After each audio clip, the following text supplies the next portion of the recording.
Hello മക്കളെ, പുതിയൊരു വീഡിയോയിലേക്ക് സ്വാഗതം. ആദ്യമായിട്ടാണ് ചാനൽ കാണുന്നതെങ്കിൽ എല്ലാവരും ഒന്ന് സബ്സ്ക്രൈബ് ചെയ്യണേ. ഇന്ന് നമ്മൾ 6ാം ക്ലാസ്സിലെ 5ാമത്തെ യൂണിറ്റായ കൾച്ചർ ആൻഡ് കൾച്ചറൽ ഡൈവേഴ്സിറ്റീസ് ആ പാഠഭാഗമാണ് നമ്മൾ പഠിക്കാൻ പോകുന്നത്. അതിൻ്റെ ആൻസറും നമുക്ക് നോക്കാം. India is a land of vibrant colors, diverse languages, and rich traditions, from the snow-capped Himalayas in the north to the West Seas in the south. Each region boasts its own unique culture. എന്താ, India പല നിറങ്ങളുടെയും ഭാഷകളും പാരമ്പര്യങ്ങളുമുള്ള രാജ്യമാണ്. വടക്ക് മഞ്ഞു മൂടിയ ഹിമാലയം മുതൽ തെക്ക് കടലോരങ്ങൾ വരെ ഓരോ പ്രദേശത്തിനും തനതായ സംസ്കാരമുണ്ട്. Our country is home to countless festivals and music. Each diverse dance forms tell varied stories of our people. എന്താ, ഓരോ ഉത്സവങ്ങളുടെയും സംഗീതത്തിൻ്റെയും നാടാണ് നമ്മുടേത്. വ്യത്യസ്തങ്ങളായ നൃത്തരൂപങ്ങൾ ഓരോന്നും നമ്മുടെ ജനങ്ങളുടെ വ്യത്യസ്തമായിട്ടുള്ള കഥകൾ പറയുന്നു. പിന്നെ amidst the incredible diversity, there is a deep sense of unity strengthened by the inspiring life stories of great thinkers and warriors. India's true strength lies in its ability to embrace a difference and find unity in diversity. എന്താ, ഓരോ വൈവിധ്യങ്ങളും മഹത് വ്യക്തികൾക്കിടയിൽ ചിന്തകരുടെയും യോദ്ധാക്കളുടെയും ജീവിത കഥകളാൽ സമ്പന്നവും ശക്തവുമായ ഒരു ഐക്യബോധം നാം പങ്കിടുന്നുണ്ട്. ഭിന്നതകളെ ഉൾക്കൊള്ളാനും വൈവിധ്യത്തിൽ ഐക്യം കണ്ടെത്താനുമുള്ള കഴിവിലാണ് ഇന്ത്യയുടെ ശക്തി കുടികൊള്ളുന്നത്. ഇത് ഏത് സ്റ്റോറി എന്നറിയാം? ഇത് ദ ഡിസ്കവറി ഓഫ് ഇന്ത്യ. ഇതെന്താ? The discovery of India 1946 Jawaharlal നെഹ്റുവിൻ്റെ പുസ്തകമാണ്. ആ പുസ്തകത്തിൻ്റെ പേര് ശ്രദ്ധിക്കുക, ആരും എഴുതിയാൻ ശ്രദ്ധിക്കുക. ഇനി അടുത്ത നമുക്ക് ക്വസ്റ്റ്യൻസ് ആൻസറും നോക്കാം. These are the words of our first Prime Minister Jawaharlal Nehru in his book The Discovery of India, describing the diversity of India. എന്താ, ഇന്ത്യയുടെ വൈവിധ്യത്തെക്കുറിച്ച് നമ്മുടെ പ്രധാനമന്ത്രിയായ ജവഹർലാൽ നെഹ്റു ഇന്ത്യയെ കണ്ടെത്തൽ എന്ന പുസ്തകത്തിൽ കുറിച്ച വാക്കുകളാണിവ. ആരാണ്? ഇന്ത്യയെ കണ്ടെത്തൽ എന്ന ബുക്കിൽ നമ്മുടെ പ്രധാനമന്ത്രിയായ ജവഹർലാൽ നെഹ്റു ഇന്ത്യയെ കണ്ടെത്തൽ എന്ന പുസ്തകത്തിൽ ഇന്ത്യയുടെ വൈവിധ്യത്തെക്കുറിച്ച് പറഞ്ഞ വാക്കുകളാണിവിടെ കാണിച്ചിരിക്കുന്നത്. ഇനി what are the diversities mentioned here? എന്തൊക്കെ വൈവിധ്യങ്ങളാണ് ഇവിടെ സൂചിപ്പിച്ചിരിക്കുന്നത്? നോക്കാം, ആൻസർ നോക്കാം. ലാംഗ്വേജ്, ട്രഡീഷൻ, ലാംഗ്വേജ് ഭാഷ, ട്രഡീഷൻ പാരമ്പര്യം, റിലീജിയൻ മതം, ഫെസ്റ്റിവൽസ് ഉത്സവങ്ങൾ, കൾച്ചർ സംസ്കാരം. Language, tradition, religion, festivals, culture തുടങ്ങിയ വൈവിധ്യങ്ങളെക്കുറിച്ചാണ് ആ സ്റ്റോറിയിൽ സൂചിപ്പിച്ചിട്ടുള്ളത്. മിലെ സുർമേര തുംഹാര തോ സർ ബനെ ഹമാര, സുർക്കി നദിയാം ഹർ ദിശ സെ ബഹത്തെ സാഗർ മേ മിലെ. എൻ്റെ സ്വരവും നിങ്ങളുടെ സ്വരവും ഒത്തുചേർന്ന് നമ്മുടെ സ്വരമായി. These are a few lines of the song beginning with Mile Sur Mera, which was composed in 1988 to strengthen the national unity of India. ഇന്ത്യയുടെ ദേശീയ ഐക്യം ശക്തിപ്പെടുത്തുന്നതിനായി 1988 രചിക്കപ്പെട്ട മിലെ സുർ മേര എന്ന് തുടങ്ങുന്ന ഗാനത്തിൻ്റെ വരികളാണ് ഇവിടെ കൊടുത്തിട്ടുള്ളത്. The song is composed of lyrics in different languages, emphasizing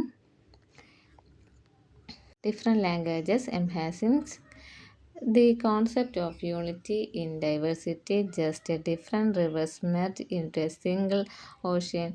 When diverse people, culture and ideas come together, they create a beautiful unity which reflects the message of this song. This unity is important not only at the individual level but also at the social level. എന്താ, ഇന്ത്യയുടെ നാനാത്വത്തിൽ ഏകത്വം എന്ന ആശയം പ്രതിഫലിപ്പിക്കുന്ന നാനാത്വത്തിൽ ഏകത്വം എന്ന ആശയം പ്രതിഫലിപ്പിക്കുന്ന വിവിധ ഭാഷകളിലെ വരികൾ കോർത്തിണക്കി തയ്യാറാക്കിയതാണ് ഈ ഗാനം. വ്യത്യസ്ത നദികൾ ഒരൊറ്റ സമുദ്രത്തിൽ ലയിക്കുന്നത് പോലെ വ്യത്യസ്ത മനുഷ്യരും സംസ്കാരങ്ങളും ആശയങ്ങളും കൂടിച്ചേരുമ്പോൾ മനോഹരമായ ഒരുമയുണ്ടാകുന്നു എന്നതാണ് ഈ ഗാനത്തിൻ്റെ സന്ദേശം. ഈ ഐക്യം വ്യക്തിതലത്തിൽ മാത്രമല്ല സാമൂഹിക തലത്തിലും പ്രധാനമാണ്. ഇനി അടുത്തത് ഒരു ബ്രോഷർ തയ്യാറാക്കാനാണ്. ഒരു കേരളപ്പിറവി ദിനത്തോടനുബന്ധിച്ചിട്ടുള്ള ഒരു ബ്രോഷർ തയ്യാറാക്കാൻ. അപ്പോൾ കുറേ പേര് divide the class into different ഗ്രൂപ്പുകളിലായിട്ട് തിരിച്ചിട്ടുണ്ട്. അപ്പോൾ അങ്ങനെ വെച്ചിട്ട് നമ്മുടെ ഭാഷ, language, clothing, art, festivals, entertainment, food ഇതൊക്കെ ഇൻക്ലൂഡ് ചെയ്തിട്ടൊരു ബ്രോഷർ തയ്യാറാക്കാനാണ് തന്നിട്ടുള്ളത്. അപ്പോൾ ഡിയർ ഫ്രണ്ട്സ്, അപ്പോൾ അവിടെ പഠിക്കുന്ന ഒരു കുട്ടി അവരുടെ വീട് രാജസ്ഥാനിലാണ്. രാജസ്ഥാനിൽ നിന്ന് അതിഥി തൊഴിലാളിയായിട്ട് നമ്മളെ കേരളത്തിൽ വന്നിട്ടുള്ള ഒരു കുട്ടിയാണ് റിതി എന്ന് പറഞ്ഞത്. അപ്പോൾ ചോലവനം ഗവൺമെൻറ് യു പി സ്കൂളിലെ വിദ്യാർത്ഥിയായ കുട്ടി അവരെ നാട്ടിലെ ആഘോഷത്തിന് വേണ്ടി പോയിരിക്കുകയാണ്. അപ്പോൾ തിരിച്ച് പിന്നെ മുന്നായിട്ട് അവിടെ നിന്നൊരു ലെറ്റർ അയച്ചിരിക്കുകയാണ് കൂട്ടുകാർക്കായിട്ട് ഓണത്തിൻ്റെ വിശേഷങ്ങൾ, അവിടുത്തെ നാട്ടിലെ വിശേഷങ്ങളായിട്ട് ഫെസ്റ്റിവലിനെ കുറിച്ച് പറഞ്ഞിട്ട്. അപ്പോൾ നമുക്ക് നോക്കാം. അപ്പോൾ I came to village to celebrate Hariyali Teej. ഞാനിവിടെ ഹരിയാലിയിലെ തീജ് ആഘോഷത്തിനാണ് എൻ്റെ നാട്ടിലേക്ക് വന്നത്. We celebrate Teej in the month of Shravana. Shravana മാസത്തിലാണ് ഞങ്ങൾ തീജ് ആഘോഷിക്കാറുള്ളത്. അതായത് കേരളത്തിലെ ചിങ്ങമാസത്തിലാണ്. എന്നിട്ട് don you put up swings for Onam in Kerala. We also put up swings here for Teej festival. New clothes, sweets, feasting at relatives' houses and so on are part of this festival.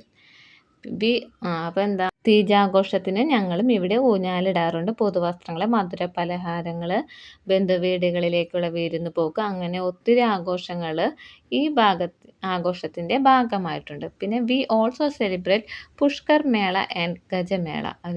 Pushkar മേളയും ഗജമേളയും ഞങ്ങൾ ആഘോഷിക്കാറുണ്ട്.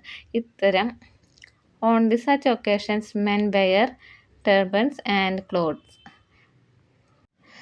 Turbans and coats. Women wear skirts and cholis and saris. അവിടെ ആഘോഷം നടക്കുമ്പോൾ പുരുഷന്മാർ തലപ്പാവും കോട്ടുമാണ് ധരിക്കാറുള്ളത്. സ്ത്രീകൾ പാവാടയും ചോലയും ബ്ലൗസും സാരിയുമാണ് ധരിക്കാറുള്ളത്. കൂടുതൽ വിശേഷങ്ങൾ ഇനി നേരിട്ട് വന്നിട്ട് പറയാം. അപ്പം ഞങ്ങളുടെ സ്പെഷ്യലായിട്ടുള്ളൊരു മധുര പലഹാരം നിങ്ങൾക്ക് കൊണ്ടുവരാനായിട്ട് കാത്തു നിർത്താണ്. നമുക്ക് താഴെയുള്ള ക്വസ്റ്റ്യൻസ് നോക്കാം. What's all similar features are there between the Onam festivals in Kerala and the Teej festival in Rajasthan.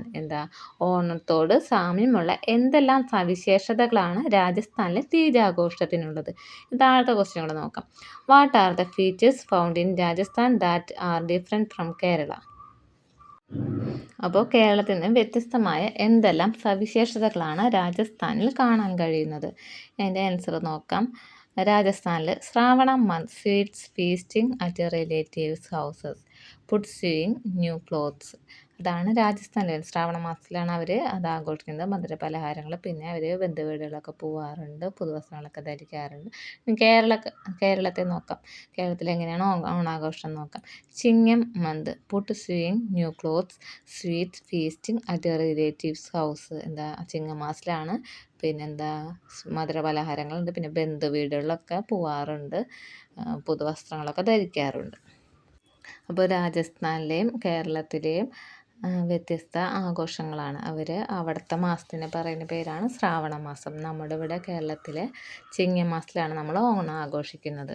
അവർ ശ്രാവണ മാസത്തിൽ തീജ് ആഘോഷിക്കുന്നു. മധുര പലഹാരങ്ങൾ, പിന്നെ ഊഞ്ഞാലൊക്കെ ഇടാറുണ്ട്, പുതുവസ്ത്രങ്ങൾ ധരിക്കും, ബന്ധുവീടുകളിൽ വിരുന്നിന് പോകും. കേരളത്തിലാണെങ്കിൽ ചിങ്ങമാസത്തിലാണ് നമ്മൾ ഓണം ആഘോഷിക്കുന്നത്. പുതുവസ്ത്രം ധരിക്കാറുണ്ട്, ഊഞ്ഞാൽ കെട്ടാറുണ്ട്, മധുര പലഹാരങ്ങൾ ഉണ്ടാക്കും, ബന്ധുവീടുകളിലൊക്കെ വിരുന്ന് പോകുന്നു. What are the features found in Rajasthan that are different from Kerala. കേരളത്തിൽ നിന്ന് വ്യത്യസ്തമായ എന്തെല്ലാം സവിശേഷതകളാണ് രാജസ്ഥാനിൽ തീജ് ആഘോഷത്തിൽ കാണാൻ കഴിയുന്നത്? രാജസ്ഥാൻ്റെ Pushkar Mela, Gajamela, marital bliss love, devotion between Parvati and Shiva. എന്താ പുഷ്കർ മേളൻ്റെ, ഗജമേളൻ്റെ, ശിവനും പാർവതിയും തമ്മിലുള്ള പ്രണയത്തിൻ്റെ ഒരു ഭക്തിനെ കുറിച്ച് ഇത് പറയുന്നു. പിന്നെ കേരളയിലാണെങ്കിൽ boat race, flower carpet, celebrated 10 days, homecoming of Mahabali, എന്താ വള്ളംകളി ഉണ്ട്, പിന്നെ പൂക്കളം ഇടുന്നു, പിന്നെ 10 ദിവസത്തെ ആഘോഷം, അതിൽ മഹാബലി വരുന്നതൊക്കെ നമ്മളെ ആഘോഷങ്ങളാണ്. My place, food, clothing, language, festival, entertainment, monuments. അപ്പോൾ ഓരോ നാട്ടിലും ഓരോ വ്യത്യസ്ത രീതികളായിരിക്കും ഞാൻ എഴുതിയുള്ളത് കാണിച്ചത്. ഇതിൻ്റെ അവിടെ റൈസ്, ഫിഷ്, ചിക്കൻ. ക്ലോത്തിങ്ങിൻ്റെ അവിടെ sari, shirt, mundu. Language Malayalam. Festival Onam, Christmas, Vishu. Entertainment Thiruvathira, Margamkali. പിന്നെ മോണമെൻറ്റ്സിൻ്റെ അവിടെ വരുന്നതാണ് കോട്ട. Our culture is formed by factors such as our food, clothing and language. The way we think and act is also a part of culture. എന്താ നമ്മുടെ ഭക്ഷണം, വേഷം, ഭാഷ തുടങ്ങിയവ ചേർന്നാണ് നമ്മുടെ സംസ്കാരം രൂപപ്പെടുന്നത്. Culture is something we inherit traditionally as members of society. എന്താ നാം ചിന്തിക്കുകയും പ്രവർത്തിക്കുകയും ചെയ്യുന്ന രീതിയും സംസ്കാരത്തിൻ്റെ ഭാഗമാണ്. സമൂഹത്തിലെ അംഗങ്ങൾ എന്ന നിലയിൽ നമുക്ക് പരമ്പരാഗതമായി ലഭിക്കുന്നതാണ് സംസ്കാരം. All the achievements of humanity can be termed as culture. മനുഷ്യരുടെ എല്ലാ നേട്ടങ്ങളെയും സംസ്കാരം എന്ന് പറയാം.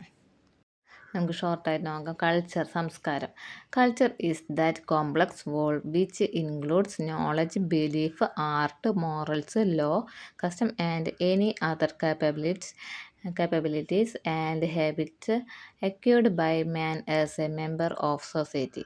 ഒരു സമൂഹത്തിലെ ഒരു അംഗം എന്ന നിലയിൽ മനുഷ്യർ ആർജിച്ച വിജ്ഞാനം, വിശ്വാസം, കല, സദാചാരങ്ങൾ, നിയമം, സമ്പ്രദായങ്ങൾ, മറ്റു കഴിവുകൾ, ശീലങ്ങൾ എന്നിവയുടെ സങ്കീർണമായ ആകെത്തുകയാണ് സംസ്കാരം, കൾച്ചർ എന്ന് പറയുന്നത്. Socialization is the learning process through which we learn how to behave and interact within the society we live in. നമ്മൾ ജീവിക്കുന്ന സമൂഹത്തിൽ നാം എങ്ങനെ പെരുമാറണമെന്നും ഇടപെടണമെന്നും പഠിച്ചെടുക്കുന്ന പ്രക്രിയയാണ് സാമൂഹീകരണം. It begins at birth and continues throughout our lives. ഇത് ജനനം മുതൽ ആരംഭിച്ച് ജീവിതകാലം മുഴുവൻ തുടരുന്നു.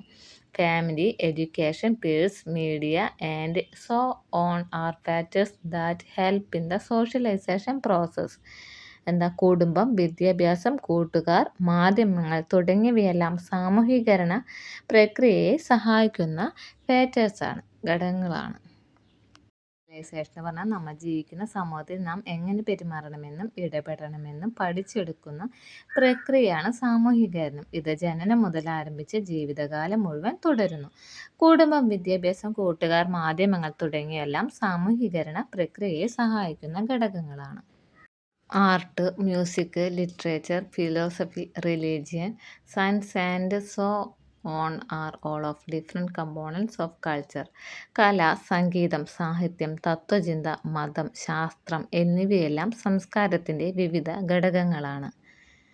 All these are human made aren't they. ഇവയെല്ലാം മനുഷ്യനിർമ്മിതമല്ലേ? That is why culture is considered to be human made. അതിനാലാണ് സംസ്കാരം മനുഷ്യനിർമ്മിതമാണെന്ന് കരുതുന്നത്. Culture has material and non material components. സംസ്കാരത്തിന് ഭൗതികവും ഭൗതികേതരവുമായ ഘടകങ്ങളുണ്ട്. Food, clothing, household items and so on which can be seen on the surface and are tangible are the components of material culture. പ്രത്യക്ഷത്തിൽ കാണാൻ സാധിക്കുന്നതും രൂപമുള്ളതുമായ ഭക്ഷണം, വസ്ത്രം, വീട്ടുപകരണങ്ങൾ മുതലായവ ഭൗതിക സംസ്കാരത്തിൻ്റെ ഘടകങ്ങളാണ്. But beliefs, thought, ideas and so on so on which are invisible and intangible are components of non material culture. എന്നാൽ പ്രകടമായി കാണാനാവാത്തതോ രൂപമില്ലാത്തതോ ആയ വിശ്വാസങ്ങൾ, ചിന്തകൾ, ആശയങ്ങൾ മുതലായവ ഭൗതികേതര സംസ്കാരത്തിൻ്റെ ഘടകങ്ങളാണ്.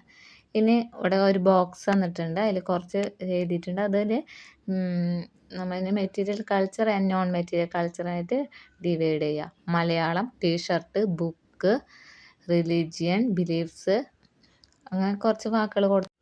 അപ്പോൾ രണ്ടായിട്ട് തരംതിരിച്ചിട്ട് മെറ്റീരിയൽ കൾച്ചറിൽ നോൺ മെറ്റീരിയലായിട്ട് എഴുതുക. ഷർട്ട്, ബുക്ക്, ഹൗസ് അങ്ങനത്തെ കാര്യങ്ങളൊക്കെ അതിലെഴുതാം. മറ്റേതിലൊക്കെ മലയാളം ലവ് അത് എഴുതുക. അങ്ങനെ ഡിവൈഡ് ചെയ്ത് ബോക്സ് റെഡിയാക്കുക. ഇപ്പോൾ സംസ്കാരത്തിന് തരംതിരിക്കണം. കൾച്ചറിനെ belief, clothing, food, simple, behaviour, festival, language, tradition, അങ്ങനെ നമുക്ക് തരംതിരിക്കാം. ഇനി അടുത്ത ക്വസ്റ്റ്യൻ നോക്കാം. ഈ ക്വസ്റ്റ്യൻ കണ്ടിട്ട് നോക്കാം. Find out how many languages are printed on our currency note. നമ്മുടെ കറൻസി നോട്ടിൽ എത്ര ഭാഷകളുണ്ടെന്ന് കണ്ടെത്തൂ. അത് 15 ഭാഷയാണ്. 15. ഇനി enquire about which languages are included in the constitution of India. അപ്പോൾ നമ്മുടെ ഭരണഘടനയിൽ ഉൾച്ചേർത്തിരിക്കുന്ന ഭാഷകൾ ഏതൊക്കെയാണെന്ന് അന്വേഷിക്കും. അതിൽ 22 ഭാഷകളുണ്ട്. അപ്പോൾ 22 അതിൻ്റെ ആൻസർ. അപ്പോൾ എല്ലാവർക്കും വീഡിയോ ഇഷ്ടപ്പെട്ടെന്ന് കരുതുന്നു. അപ്പോൾ ഇനി ബാക്കി ഭാഗം അടുത്ത വീഡിയോയിലിടാം. അപ്പോൾ സബ്സ്ക്രൈബ് ചെയ്യാത്തവരുണ്ടെങ്കിൽ എല്ലാവരും ഒന്ന് സബ്സ്ക്രൈബ് ചെയ്യുക.